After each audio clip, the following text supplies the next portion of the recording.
Now we've been kind of seeing how hard it can be to kind of see if something is true or fake in a like technologically advanced imagery.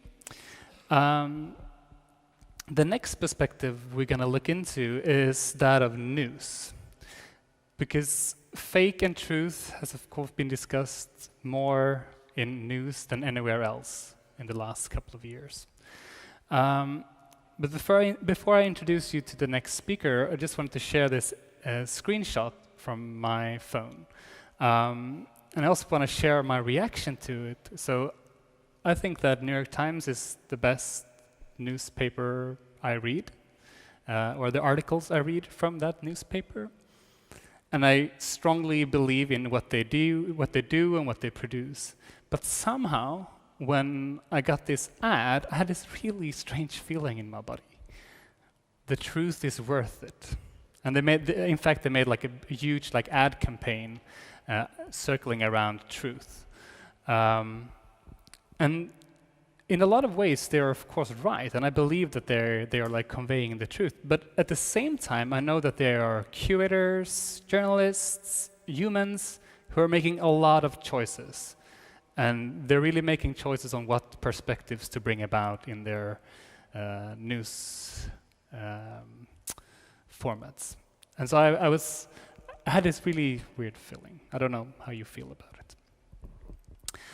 But to talk more about truth and fake in news, we have our next speaker. He's called Johan Farkas, and he is a PhD fellow at Malmö University. He's actually Danish, so he's in all the way from Copenhagen, which I think is kind of fancy to have two speakers representing Scandinavian capitals in the not-so-royal city of Malmö. And his research revolves around new forms of political propaganda, struggles in digital media. And he will talk about the problem of spotting fake news in digital media. So a very warm hand to Johan Farkas. Perfect. Thank you so much. Thank you for this kind introduction. So today I will be speaking about my research into this topic of fake news, but I will spend some time trying to complicate this notion of fake news. So as Martin said, I'm a PhD fellow here in Malmö at Malmö University. When he said people traveling from other countries, I hope it was also people from more exotic places than across the bridge in Copenhagen.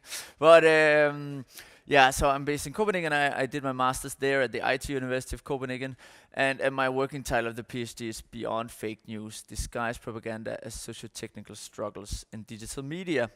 And so I for my thesis already in 2015, master's thesis, I wrote about a case of fake Islamist or Muslim propaganda in Denmark, and then suddenly in 2016 everybody started talking about fake news and started asking me if this is what I study then. And so since I've kind of still kept on studying what I would call disguised propaganda in digital media, but at the same time then been thinking quite a lot about this notion of fake news and the both technological and policy responses there has been to this issue. And so the aim of my presentation today is first off to kind of give some insights into how social media give rise to new forms of disguised propaganda, but then also kind of question this notion of fake news and this narrative about people being taught how to spot it. And I'll start there because, as you probably know, around this issue of fake news, there has been a lot of debate around how we can stop it, and one proposed solution has been that we should be taught how to spot fake news. And so here are some more headlines on that. The bottom one is a recent one actually in the New York Times, where it was a quiz. Can you spot the deceptive Facebook post?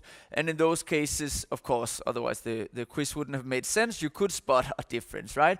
But so the difference would often be that there was a bad spelling in one of them because it was created by someone not fluent in English, right? So that would be a sign that there was something dodgy here.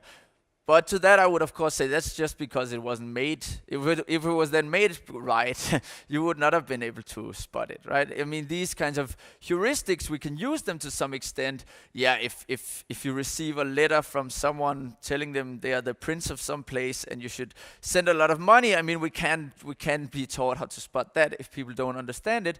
But in many cases, if this is well made, which it is, as some of the as we've already heard in the last presentation, so the answer there, my research tells us that's kind of mostly no to this question of can you spot it, and so. And so I do see kind of a problem here about the discussion of fake news, in that both it is talked about as if we can learn to spot it and this is the solution, but then again also shifts kind of the responsibility onto the users, right? They are the ones who need to be able to spot it. And I will then try to show when it's well made, why you would not be able to spot it. And so for the last year I've been studying with my colleague Marco Bastos, who's at City University London. We've been studying this case of the Internet Research Agency and their infiltration of the 2016 US elections.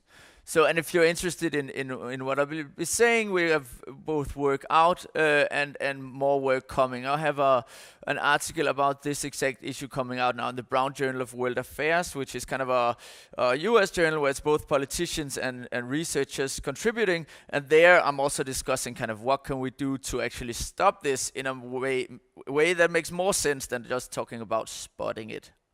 So the Internet Research Agency, I'm guessing that a lot of you are familiar with the case.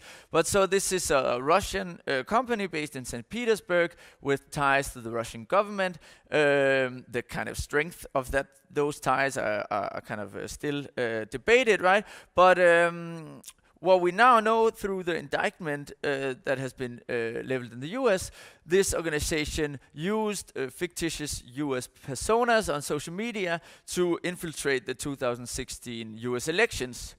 And so our starting point has been that Twitter has released a list of 3,814 Twitter accounts that were used by this agency during the US elections. And very recently, they've also finally released the data set on this. I won't be talking much about that, but I will, and the final slide also point to this fact that social media companies are not super willing to collaborate with research and journalists in this, which I think is a real issue, right?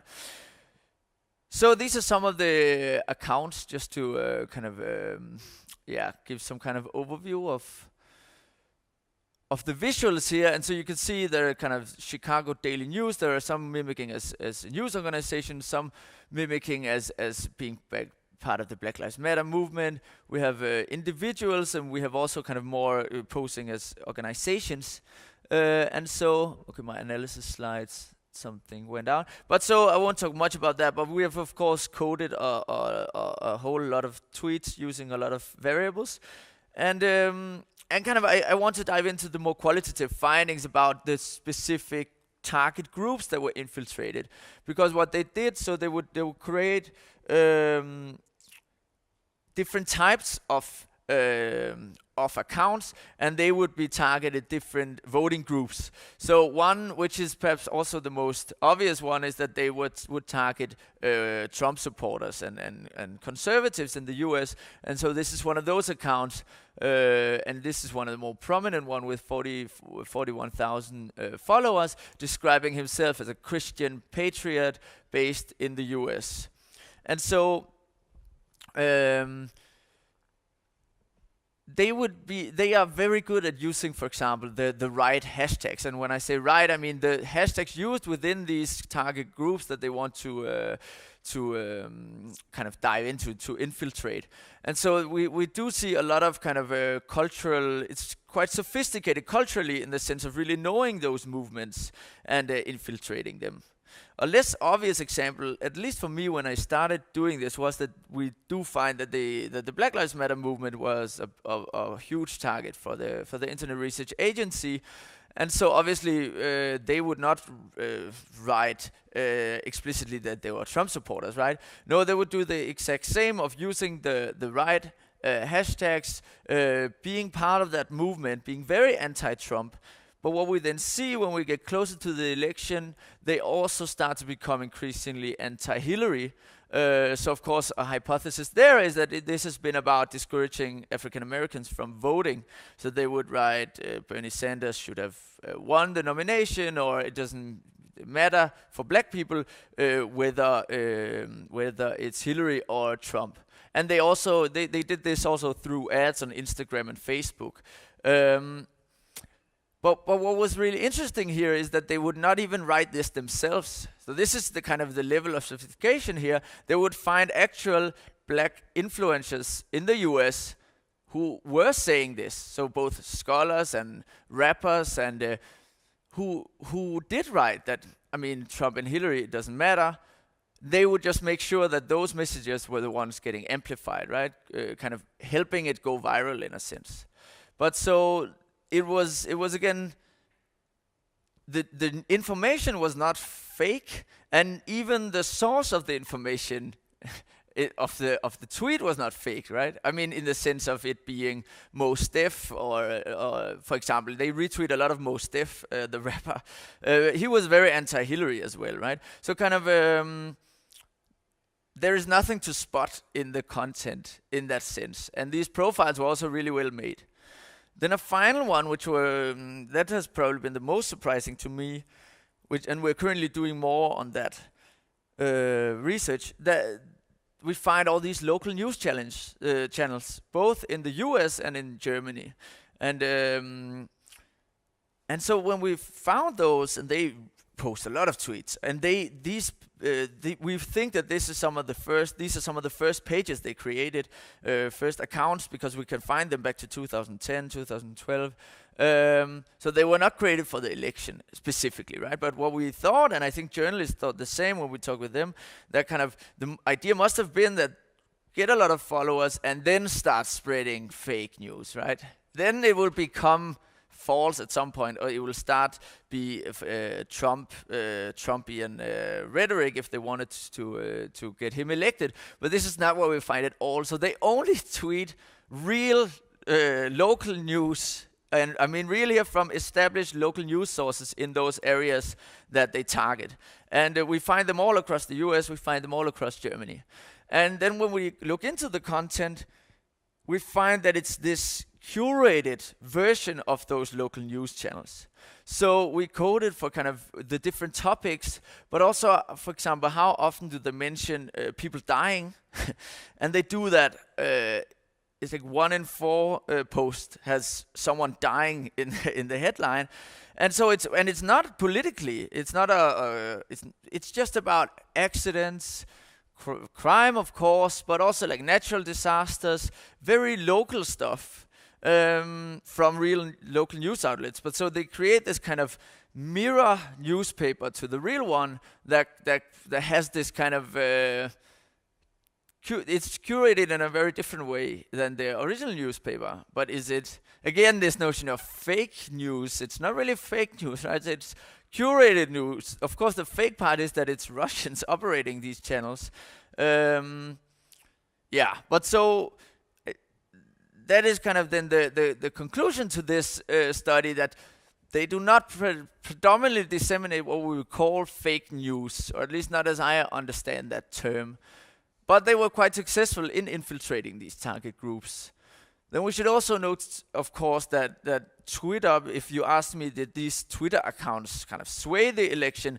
I mean, it's a super difficult question, but I would probably say no if you ask me if Twitter in itself. But of course, when we then start also knowing that they placed ads on Facebook and Instagram, and they were also the ones hacking Hillary's email account, which was covered extensively, not again by fake news, but by real journalists, right? We start to see that this kind of totality of operations might have done something, which is of course deeply disturbing. So, and this is kind of the final thing I will then touch upon. What can we then do to stop this? This is of course a question I've thought about quite a bit, and there I really think talking about spotting it, we should go away from that. And then I also think we should be careful about these tech solutions revolving around censorship, right?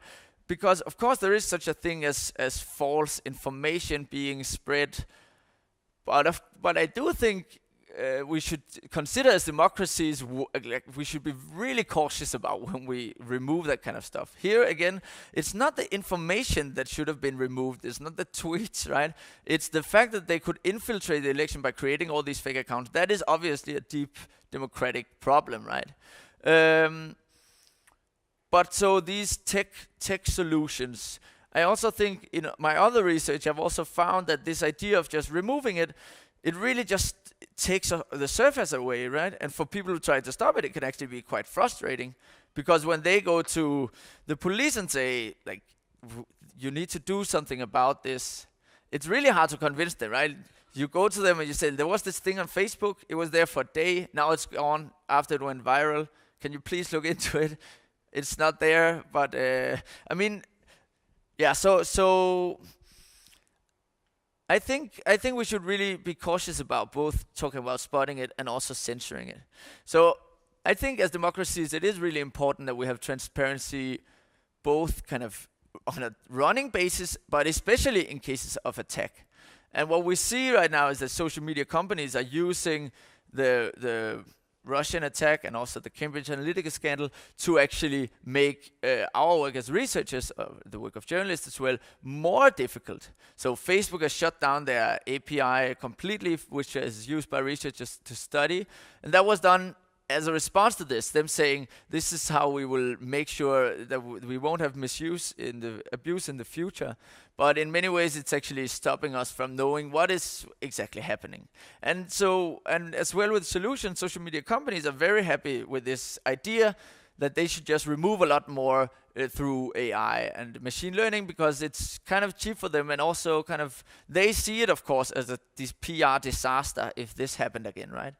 And I think now that Facebook has 2 billion users, and I mean, the idea that we will not have this kind of situation is ridiculous, right? So it's not a problem in itself if this happens on a social media platform. I mean, we should not see it as them failing in some way, but we then need to demand of them that they cooperate when it happens, but also on a running basis. And right now we are seeing the opposite. We're seeing social media companies shut down research.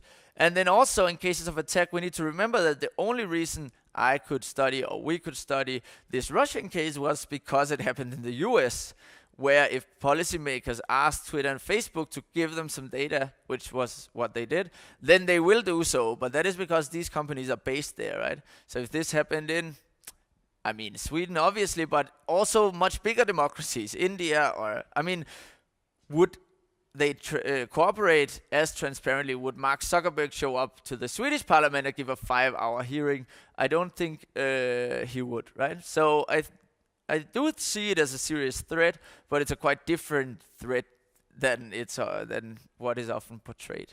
So with that, I would say thank you for your time.